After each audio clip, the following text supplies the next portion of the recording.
지금 폴란드가 발칵 뒤집어졌습니다. 나토의 한 고위 관계자가 폴란드의 국영방송에서 했던 한국에 대한 이 발언 때문인데요. 이 발언으로 폴란드 시민들은 한국의 이것에 자존심이 상한다며 분노와 충격의 반응을 보이고 있습니다. 과연 폴란드 시민들이 왜 아시아에 분단된 한반도의 작은 나라 때문에 이렇게 분노하게 된 것인지, 그 충격적인 사연 지금 바로 시작합니다. 안녕하세요. 저는 벨기에 브뤼셀에 있는 나토 본부에서 고위 보안 책임자로 일하고 있는 아가타 코지엔스카입니다. 15년 동안 저는 유럽 전역의 군사력을 분석해 왔어요. 숫자, 전략, 그리고 순위를 모두 외우고 있었죠. 적어도 저는 그렇게 생각했어요. 보통 저는 진한 커피와 함께 아침을 시작하고 깔끔한 책상에서 보고서를 검토해요. 벽에는 차트와 지도가 한쪽 면을 모두 덮고 있어요. 이것들은 각 유럽 국가의 군사력을 보여주죠. 이 차트들은 거의 변하지 않아요. 독일, 프랑스, 영국은 항상 최상위를 유지하고 있어요. 제 고향인 폴란드는 항상 중간 어딘가에 위치해 있고요. 제가 기억하는 한 이렇게 되어 왔어요. 오늘도 평소와 같이 시작됐어요. 아침 햇살이 사무실 창문을 통해 들어오는 동안 저는 긴급 평가 회의를 위한 노트를 정리하고 있었어요. 그때 모든 것이 바뀌었죠. 젊은 보좌관이 긴급이라고 표시된 폴더를 들고 급하게 들어왔어요. 긴 보고서라고 표지에 쓰여 있었어요. 저는 눈살을 찌푸렸어요. 이 특정 보고서가 그렇게 중요할 수 있는 게 무엇일까요? 보고서를 열자마자 저는 얼어붙었어요. 첫 페이지에는 폴란드의 방위산업 생산 능력 그래프가 있었어요. 굵은 숫자가 눈에 띄었죠. 지난 5년간 300% 성장. 그 옆에는 또 다른 충격적인 진술이 있었어요. 폴란드가 현재 유럽 군사력 순위 3위에 올랐습니다. 3위? 폴란드가요? 제 커피는 옆에서 식어갔고 저는 페이지를 넘기며 증거들을 하나씩 확인했어요. 이것은 맞을 수 없었어요. 30분 후 회의실은 혼란으로 가득했어요. 긴 테이블 주변에는 주요 나토 국가대표들이 앉아 있었고 모두 벽 화면에 표시된 동일한 데이터를 응시하고 있었어요. 독일의 토마스 라이터가 머리를 긁적였어요. 폴란드는 불과 5년 전만 해도 군사적으로 낙후된 국가였어요. 어떻게 이것이 가능한 거죠? 프랑스의 앙투안 르노가 다음 슬라이드로 넘겼어요. 단순한 무기 수입이 아니에요. 그들은 K2 전차와 K9 자주포를 위한 자체 생산 라인을 구축했어요. 영국의 조나단 스미스가 손을 흔들었어요. 일시적인 현상일 뿐이에요. 우크라이나 상황이 진정되면 모든 것이 정상으로 돌아갈 거예요. 정상이라고요? 저는 보고서를 더 자세히 살펴보면서 정상이 이제 무엇을 의미하는지 궁금했어요. 한 국가의 이름이 계속해서 나타났어요. 미국이 아니었어요. 독일도 프랑스도 아니었어요. 대한민국이었어요. 어떻게 이것을 놓칠 수 있었을까요? 어떻게 우리 모두가 우리 코앞에서 일어나고 있는 이 거대한 변화를 놓칠 수 있었을까요? 다른 사람들이 데이터가 무엇을 의미하는지 논쟁하는 동안 보좌관이 저에게 메모를 건넸어요. 폴란드의 국영 방송사인 PRTV가 국가의 군사적 변화에 대해 저를 인터뷰하고 싶어 했어요. 거절했어야 했어요. 나토 책임자들은 보통 신중한 준비와 승인 없이 인터뷰를 하지 않아요. 하지만 제 안에서 무언가가 바뀌었어요. 제 마음속에 문이 열렸고 저는 그것을 통과해야 했어요. 네, 저는 보좌관에게 말했어요. 인터뷰를 하겠습니다. 그날 저녁 저는 아파트에 앉아 브뤼셀의 불빛을 바라보고 있었어요. 제 전화는 계속해서 동료들의 메시지로 울렸고 그들은 제 결정에 의문을 제기했어요. 저는 그 모든 것을 무시했어요. 대신 태블릿을 꺼내 대한민국의 방위산업에 대해 찾을 수 있는 모든 정보를 조사하기 시작했어요. 시간이 흘러가면서 저는 숨겨진 세계를 발견했어요. 대한민국은 그들의 처참한 전쟁 이후 수십 년 동안 첨단 전차, 포병, 전투기를 개발했어요.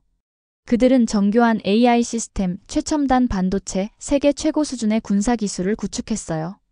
그리고 어떻게든 그들은 나토의 누구도 제대로 주목하지 않는 사이에 조용히 폴란드의 군사력을 변화시켰어요. 다음 날 아침 저는 PRTV 스튜디오에 서 있었고 밝은 조명이 저에게 비춰졌어요. 카메라에 빨간불이 깜박였어요. 제가 발견한 것을 세상에 알릴 시간이 왔어요. 30년 동안 우리 정치인들은 말만 하는 동안 대한민국은 구축해왔어요. 저는 카메라를 향해 단호하게 말했어요. 그들은 우리에게 발전소, 전차, 배터리 공장을 제공했어요. 그리고 우리는 그들에게 무엇을 주었죠? 닭고기와 유제품이었어요. 인터뷰어는 제 직설적인 표현에 놀란 듯 보였어요. 좋아요. 때로는 사람들이 진실을 보기 위해 충격을 받을 필요가 있어요. 대한민국은 전쟁을 겪은 후에 자체적인 전차, 자주포, 전투기를 개발했어요.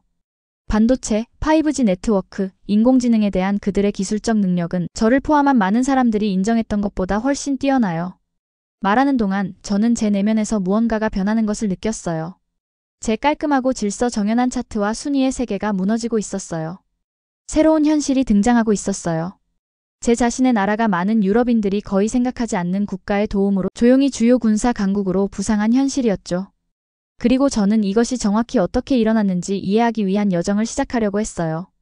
어떤 장애물이 제 앞에 서 있든 상관없이요.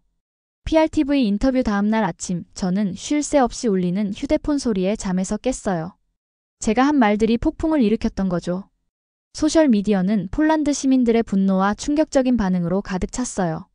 우리는 그들에게 닭고기를 주고 그들은 우리에게 전차를 줍니다. 한국 첨단 기술 강국, 폴란드 채소 슈퍼파워. 저는 제 나라를 당혹스럽게 하려던 것이 아니었어요. 단지 사람들이 진실을 보길 원했을 뿐이었죠. 대한민국이 우리가 거의 알아차리지 못하는 사이에 조용히 우리 군대를 변화시켰다는 사실을요. 나토 본부에 도착했을 때 제가 문을 통과하자마자 분위기가 변했어요. 일부 동료들은 눈을 마주치지 않으며 돌아섰고 다른 사람들은 제가 지나갈 때 속삭였어요. 제 상사인 노박 국장은 즉시 저를 그의 사무실로 불렀어요. 무슨 생각을 한 거요? 그가 분노로 얼굴이 붉어진 채 물었어요. 나토 장교들은 자국을 비판하는 허가되지 않은 인터뷰를 하지 않소. 저는 등 뒤로 손을 모으고 똑바로 서서 말했어요. 진실을 말했을 뿐입니다, 국장님. 김 보고서의 데이터가 제가 말한 모든 것을 확인해주고 있어요. 진실에는 맥락이 필요하오. 그가 날카롭게 말했어요. 당신은 폴란드를 당혹스럽게 하고 우리의 전통적인 동맹국들과 긴장을 만들었소. 이 혼란을 수습하시오, 코지엔스카. 사무실로 돌아가는 길에 저는 외로움을 느꼈어요. 제가 끔찍한 실수를 한 걸까요? 그때 한 손이 제 어깨를 건드렸어요. 지난해 국경안보회의에서 만났던 스웨덴 특수부대 소속 에밀 베리만 상사였어요. 용기 있는 행동이었어요. 그가 조용히 말했어요. 대한민국에 대해 말씀하신 것 모두 사실이에요. 저는 폴란드 국경 근처에서 그들의 시스템으로 훈련해왔어요. 그 기술은 제가 전에 본 적 없는 수준이었죠. 그날 처음으로 저는 미소를 지었어요. 더 자세히 말해주세요. 우리는 구내 식당에서 1시간 동안 이야기했어요. 에밀은 드론, 전차, 군인들이 모두 즉시 정보를 공유하는 한국의 군사 시스템에 대해 설명했어요. 그는 한국인 교관들과 함께 첨단 장비 사용법을 배우는 폴란드 군인들의 사진을 보여주었어요. 우리 장군들은 여전히 미국과 유럽 무기에 집중하고 있어요. 에밀이 설명했어요. 하지만 한국인들은 전쟁에 다르게 접근해요. 그들은 모든 것을 통합해요. 무기, 의료 지원, 공급망, 심지어 전투 후 회복까지요.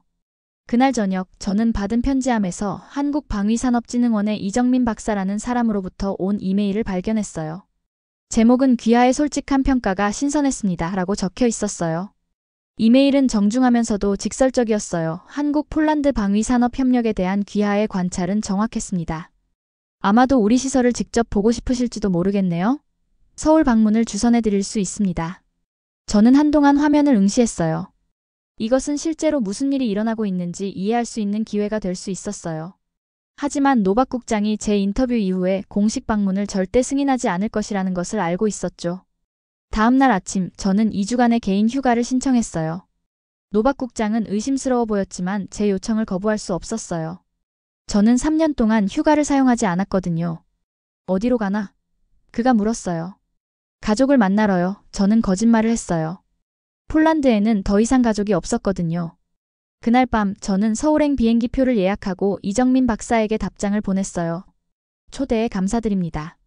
다음 화요일에 도착할 예정입니다. 여행 가방을 꾸리는 동안 제 휴대폰이 울렸어요. 알 수 없는 번호였어요. 코지엔스카 씨? 깊은 목소리가 물었어요. 영국 국방부의 조나단 스미스입니다. 저는 그를 나토 회의에서 기억했어요.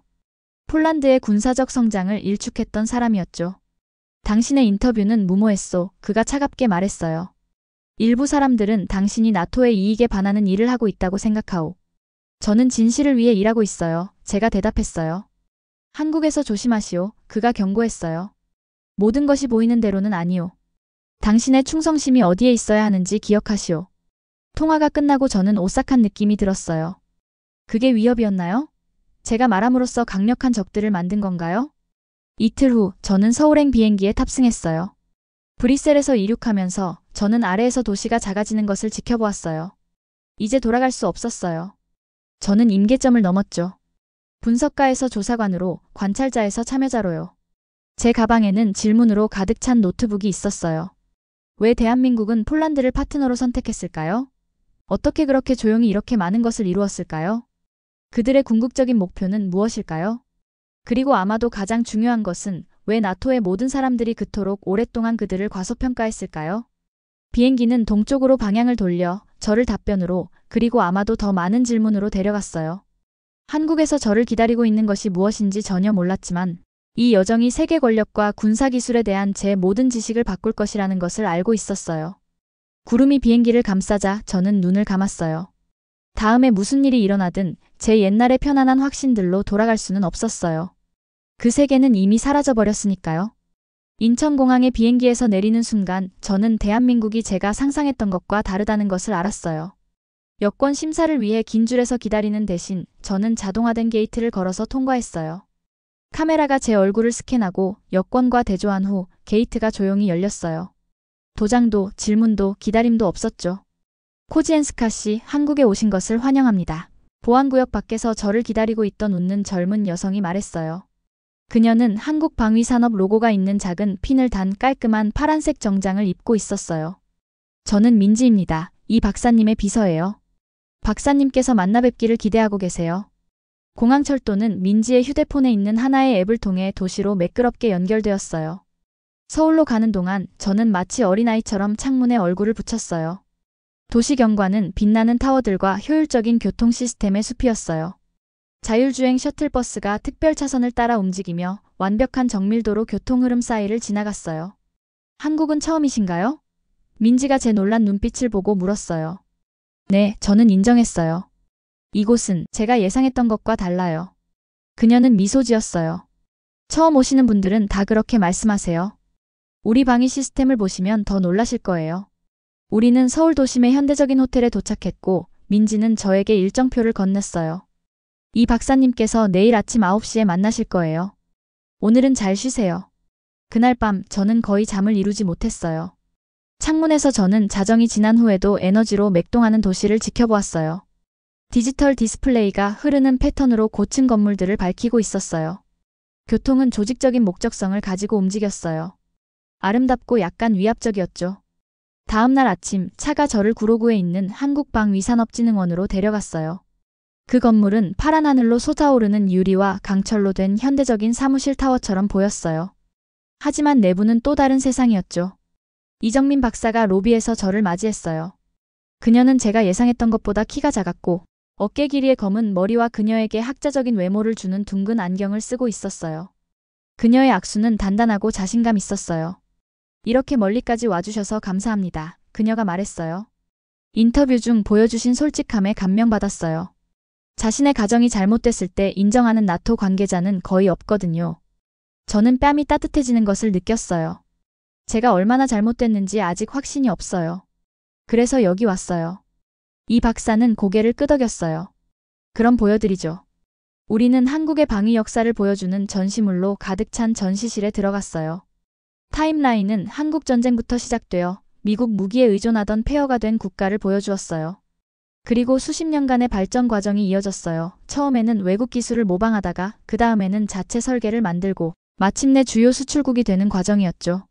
사람들은 우리가 필요에 의해 방위 산업을 구축했다는 것을 잊습니다. 이 박사가 설명했어요. 전쟁을 경험한 후 우리는 다시는 안보를 위해 다른 나라에 의존하고 싶지 않았어요. 각 전시물은 제가 보고서에서만 읽었던 시스템들을 보여주었어요. 고급 미사일을 견딜 수 있는 다층 장갑을 갖춘 K2 전차. 적 레이더가 위치를 파악하기 전에 발사하고 이동할 수 있는 K9 자주포. 미국 전투기의 절반 가격이지만 거의 동등한 성능을 발휘하는 FA-50 경공격기. 하지만 이것들은 단지 기계일 뿐이에요. 이 박사가 다른 섹션으로 안내하며 말했어요. 진정한 혁신은 이것들이 함께 작동하는 방식이죠. 그녀는 전장관리 시스템을 보여주는 큰 화면을 보여주었어요. 드론, 전차, 포병, 그리고 개별 군인 위치가 모두 움직이는 점으로 표시되어 정보를 즉시 공유하고 있었어요. 우리는 단순히 무기를 만드는 것이 아니에요. 그녀가 설명했어요. 사람들을 보호하는 도구를 만드는 거죠. 우리의 철학은 전투 효율성, 쉬운 유지보수, 군인 안전, 그리고 분쟁 후 회복을 통합시킵니다. 점심시간이 되자 제 머리는 새로운 정보로 어지러웠어요. 우리는 연구소의 구내식당에서 식사했어요. 간단한 밥, 채소, 그리고 구운 생선으로 된 식사였죠. 내일, 이 박사가 차를 마시며 말했어요. 테스트 장소를 방문할 거예요. 거기서 우리의 하드웨어만 보는 것이 아니라 우리의 철학을 이해하게 될 거예요. 그날 밤 호텔방에서 저는 제 시련에 직면했어요. 외부가 아닌 내면으로부터의 시련이었죠. 제가 알고 있다고 생각했던 모든 글로벌 방위에 대한 지식이 무너져 내리고 있었어요. 브뤼셀 사무실 벽에 있던 깔끔한 차트들이 갑자기 유치하고 구식으로 느껴졌어요. 저는 노트북을 꺼내고 질문을 적었어요. 우리는 줄곧 잘못되어 왔던 걸까요? 다음 날은 밝고 맑게 시작됐어요. 이 박사는 저를 일산 외곽의 테스트 장소로 데려갔어요. 거기서 저는 55톤 차량으로는 불가능해 보이는 기동을 수행하는 K2 전차를 지켜봤어요. 거의 수직에 가까운 벽을 오르고 강을 물속으로 건너고 모든 방향에서 시뮬레이션된 위협을 감지했어요. 야간 시야는 360도 감시를 제공합니다. 기술자가 설명했어요. 자동장전 시스템은 초당 20발 이상을 처리할 수 있어요. 그리고 네트워크를 통해 드론, 포병, 그리고 다른 부대와 실시간으로 데이터를 공유할 수 있습니다. 나중에 우리는 의료부대로 개조된 K808 장갑차를 시연하는 연구소를 방문했어요. 내부에는 원격 진단 기능과 의사가 없을 때 치료를 안내할 수 있는 AI 시스템을 갖춘 완전한 야전 병원이 있었어요.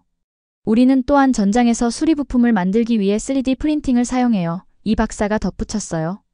그리고 우리의 스마트 물류 네트워크는 공장에서 최전선까지 모든 공급 항목을 추적합니다. 하루가 끝나갈 무렵 우리는 테스트 장소 위로 지는 석양을 보며 서 있었어요. 군 인원들이 장비를 정리하고 있었고 그들의 움직임은 효율적이고 숙련되어 보였어요. 이제 이해하셨나요? 이 박사가 조용히 물었어요. 한국은 단지 무기를 수출하는 것이 아니에요. 우리는 전체 전장을 지원하는 시스템을 설계하고 있어요. 저는 천천히 고개를 끄덕였고 그 깨달음이 물리적인 힘으로 저를 강타했어요. 통합된 접근법이군요. 기술, 시스템, 그리고 철학이 모두 함께 작동하는 거죠. 정확해요. 그녀가 미소 지었어요. 우리는 그것을 통합방위 솔루션이라고 불러요. 그리고 그것이 우리가 폴란드와 공유한 것이죠. 서울로 돌아가는 길은 조용했어요. 제 마음은 제가 본 모든 것을 처리하느라 고군분투하고 있었어요. 한국은 단지 전차와 항공기를 폴란드에 판매한 것이 아니었어요. 그들은 방위에 대한 생각의 전체적인 방식을 전수했던 거죠. 자신들의 고통스러운 역사에서 태어난 철학, 그들이 다시는 취약해지지 않도록 설계된 철학이었어요. 그리고 어떻게든 나토, 저를 포함해서는 우리 눈앞에서 일어나고 있는 이 혁명을 놓쳐버렸어요. 대한민국에서 눈을 뜨게 해준 3일 후 이 박사가 예상치 못한 제안을 했어요. 폴란드가 우리 시스템을 어떻게 사용하고 있는지 보고 싶으신가요? 마지막 날 아침 식사 중에 그녀가 물었어요. 바르샤바 근처의 훈련시설을 방문하실 수 있도록 준비해 드릴 수 있어요. 저는 그 기회에 가슴이 뛰었어요. 그렇게 해주실 수 있나요? 그녀는 미소를 지었어요. 우리는 폴란드 국방부와 좋은 관계를 유지하고 있어요. 한 통의 전화만으로 충분해요. 이틀 후 저는 몇 달 만에 처음으로 폴란드로 돌아왔어요. 바르샤바 외곽의 훈련시설은 제가 나토 장교로서 여러 번 방문했던 곳이었어요. 하지만 이번에는 새로운 시각으로 볼 수 있었죠. 마랭 대위가 입구에서 저를 맞이했어요. 그는 젊었어요. 아마도 30살이 넘지 않았을 거예요. 자신감 있는 걸음걸이와 경계심 있는 눈빛을 가진 사람이었죠. 이 박사님께서 당신이 우리의 새로운 시스템이 실제로 작동하는 것을 보고 싶어 한다고 말씀하셨어요. 그가 저를 보안 검색대를 통과시키며 말했어요. 제가 처음 알아차린 변화는 명령센터였어요. 예전의 지도와 무전 시스템은 사라졌어요. 그 자리에는 현장의 모든 차량과 군인의 실시간 위치를 보여주는 빛나는 스크린으로 가득 찬 방이 있었어요. 정확히 제가 한국에서 본 시스템처럼 보였어요. 우리는 이것을 PIFCC라고 부릅니다. 마렉 대위가 설명했어요. 폴란드 통합 화력 제어 명령이죠. 한국의 KIFCC를 기반으로 하지만 우리의 지형과 필요에 맞게 조정했어요. 밖에서는 폴란드 군인들이 K2PL 전차, 한국의 K2 흑표의 폴란드 버전으로 훈련하고 있었어요. 그들은 자신감 있게 움직였고 분명히 이 첨단 기계에 익숙해 보였어요. 군인들이 이 시스템을 배우는데 얼마나 걸렸나요? 제가 물었어요. 생각보다 시간이 적게 걸렸어요. 그가 대답했어요. 한국인 교관들이 뛰어나요. 많은 이들이 기술과 그것을 가르치는 방법 모두를 이해하는 전직 한국군 장교들이에요. 우리는 정비소로 걸어갔는데 그곳에서 기술자들이 K9 자주포를 작업하고 있었어요. 작업복을 입은 젊은 여성이 복잡해 보이는 부품을 능숙하게 교체하고 있었어요. 예전에는 주요 부품을 수리하기 위해 공장으로 보내야 했어요. 마렉 대위가 말했어요. 이제는 거의 모든 것을 여기서 고칠 수 있어요. 한국인들이 TPMS, 전차 예방 정비 시스템을 가르쳐 주었어요. 고장이 발생하기 전에 예측할 수 있죠. 시설을 둘러보면서 저는 놀라운 점을 발견했어요. 폴란드 군인들은 외국 장비를 다루는데 어려움을 겪는 것처럼 보이지 않았어요. 그들은 마치 그것을 소유하고 이해하고 자신들의 것으로 만든 것처럼 보였어요. 장교 식당에서 점심을 먹는 동안 저는 익숙한 얼굴을 발견했어요. 나토 본부에서 저를 격려했던 스웨덴 특수부대 소속 에밀 베리만 상사였어요. 그는 약간 고개를 끄덕인 후 우리와 합류했어요. 여기서 만나다니 신기하네요. 그가 작은 미소와 함께 말했어요. 흥미로운 것을 배우고 계신가요? 모든 것이 흥미로워요. 제가 대답했어요. 폴란드는 제가 생각했던 것보다 더 군사적 능력을 변화시켰어요. 에밀은 고개를 끄덕였어요. 하드웨어만이 아니에요. 그들이 이제 통합 전장 관리에 대해 생각하는 방식이죠. 한국인들은 미국인이나 유럽인들과는 다르게 방위를 접근해요. 그들은 별개의 무기가 아니라 완전한 시스템으로 보죠. 마렉 대위가 몸을 앞으로 기울였어요. 전에는 우리가 기술에 의해 제한됐어요. 이제는 단지 우리의 상상력에만 제한받고 있죠. 그날 오후 저는 전차, 포병, 드론, 그리고 보병이 완벽한 조화로 함께 작동하는 합동 무기 훈련을 지켜봤어요. 정보는 부대 간에 원활하게 흐르고 있었어요.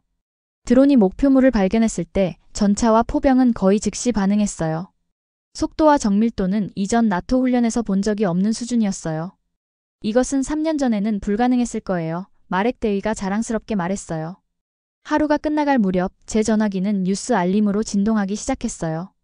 유럽 언론이 한국과 폴란드로의 제 연구 여행을 감지했어요. 르몽드, 폴란드의 기적, 한국이 그 모든 것의 배후였다. 프랑크푸르터 알게마인의 차이퉁, 유럽 방위의 새로운 변수, 한국-폴란드 협력. BBC 월드뉴스, 한국의 방위산업 모델, 동유럽을 재형성하다. 저는 점점 커지는 불안감으로 헤드라인을 스크롤했어요. 제 개인적인 조사가 국제뉴스가 되었어요. 에밀이 제 표정을 알아차리고 옆에 앉았어요. 당신은 중요한 일을 시작했어요. 그가 조용히 말했어요. 유럽의 나머지 국가들도 여기서 무슨 일이 일어나고 있는지 이해할 필요가 있어요. 나토의 제 상사는 격노할 거예요. 제가 대답했어요. 에밀은 어깨를 으쓱했어요. 때로는 진실이 사람들을 불편하게 만들죠. 특히 그들이 알고 있다고 생각했던 것에 도전할 때요. 그날 저녁 브뤼셀로 돌아갈 준비를 하면서 저는 2개의 메시지를 받았어요. 첫 번째는 이 박사로부터 왔어요. 열린 눈으로 봐주셔서 감사합니다. 모든 사람이 자신의 관점을 바꿀 수 있는 것은 아니니까요. 두 번째는 나토의 노박 국장으로부터 왔어요. 즉시 돌아오세요. 당신의 허가되지 않은 활동에 관한 긴급 전략 회의가 소집되었습니다. 브뤼셀로 돌아가는 비행기에서 저는 제 메모와 사진을 정리했어요. 제 여정의 보상은 분명했어요. 이제 저는 대한민국이 어떻게 폴란드의 군사력을 변화시켰는지 이해했어요. 저는 통합 방위 솔루션을 직접 눈으로 봤어요. 저는 무기 뒤에 있는 철학을 이해했어요. 하지만 돌아가는 길은 쉽지 않을 거예요. 저는 세계 방위 계층에 대한 나토의 가정에 도전했어요. 서방 군사 강국들만이 더 이상 표준을 설정하는 유일한 존재가 아니라는 것을 밝혔어요. 일부 사람들은 그것에 대해 저를 용서하지 않을 거예요. 비행기가 브뤼셀에 착륙하기 시작했을 때 저는 앞으로 있을 대립에 대비했어요.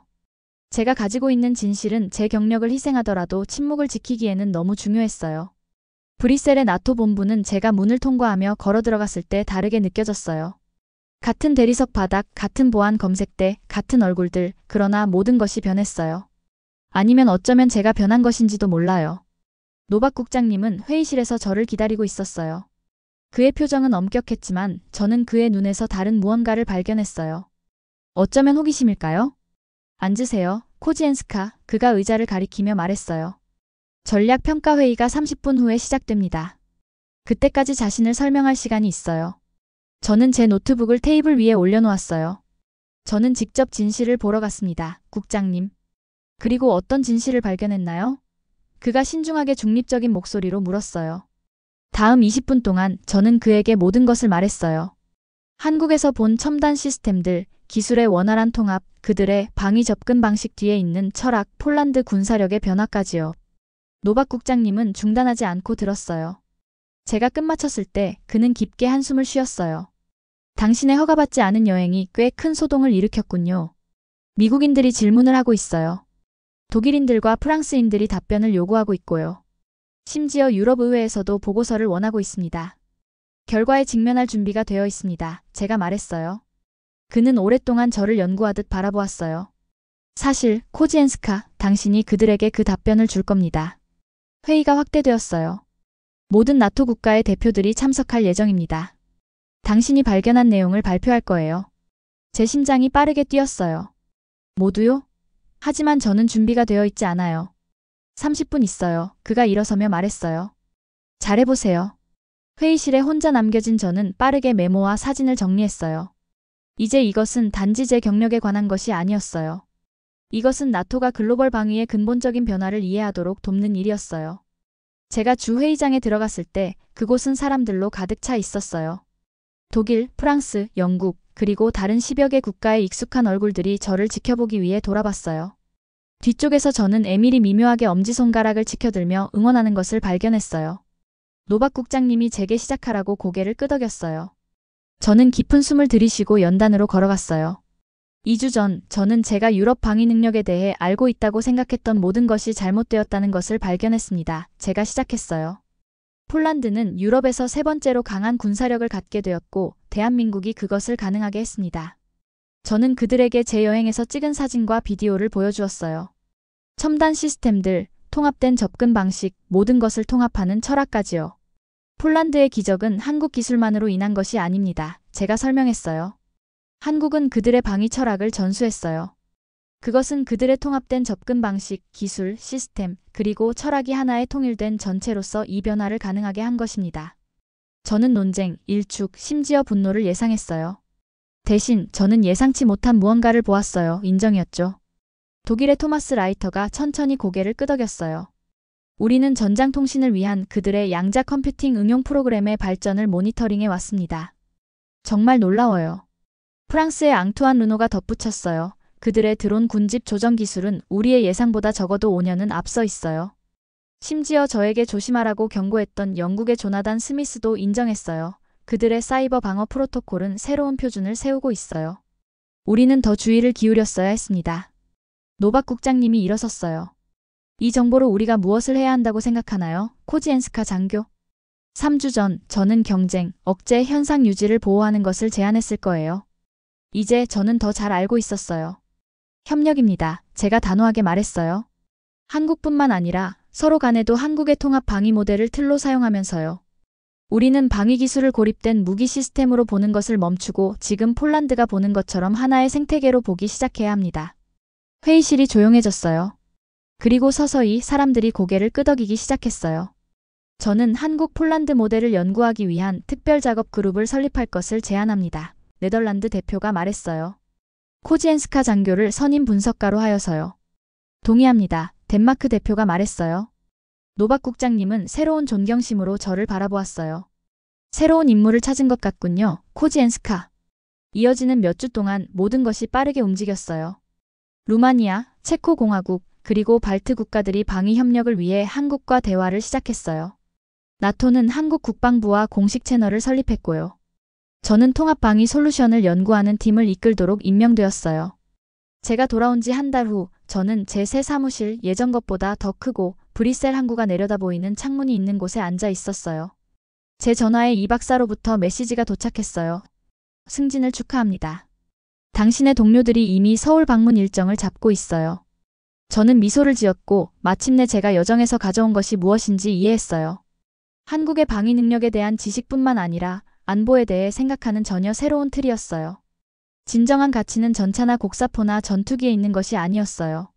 그것은 그것들을 연결하는 철학에 있었죠. 나토 지도부를 위한 최종 보고서를 업데이트하면서 저는 몇 달 전에는 상상할 수 없었던 결론을 작성했어요. 한국의 기술과 철학이 없었다면 폴란드는 여전히 단지 닭고기 수출국에 불과했을 것입니다. 이제 한국을 모델로 삼아 폴란드는 자립적 방위와 기술적 독립을 동시에 달성하고 있습니다. 그것이 군사 강국이 되는 진정한 길입니다. 저는 잠시 멈추고 마지막 한 줄을 추가했어요. 그리고 그것이 유럽 안보의 미래입니다. 제 전화가 울렸어요. 에밀이었어요. 나토의 전략적 사고를 바꾸는 기분이 어떤가요? 그가 물었어요. 저는 창 밖을 바라보며 항구를 가로지르는 배들을 지켜보았어요. 마침내 제 진짜 일이 무엇인지 이해하는 것 같아요. 제가 대답했어요. 단지 세상을 있는 그대로 분석하는 것이 아니라 세상이 어떻게 변화될 수 있는지를 보는 거죠. 햇빛이 물 위에서 밝고 선명하게 반짝였어요. 이제 우리는 익숙한 틀을 과감히 내려놓고 대한민국 같은 신흥 강국들이 이끌어갈 새로운 글로벌 안보 파트너십에 막을 올려야 해요. 우리는 변화 앞에 주저하지 않는 용기만이 진정한 평화를 꽃피우리라는 교훈을 가슴에 새겨야 할 때예요. 오늘의 사연 어떠셨나요? 처음에는 자존심이 상해 분개하던 폴란드 시민들도 이제는 한국에 고마워하며 자국의 군사적 발전을 오히려 긍정적으로 받아들이고 있다고 하네요. 오늘의 사연 재미있으셨다면 구독과 좋아요, 알림 설정도 꼭 부탁드릴게요. 끝까지 시청해주셔서 진심으로 감사합니다. 지금까지 따뜻한 이야기를 전하는 도파민 코리아였습니다. 구독자 여러분 오늘도 따뜻한 하루 되세요. 사랑합니다.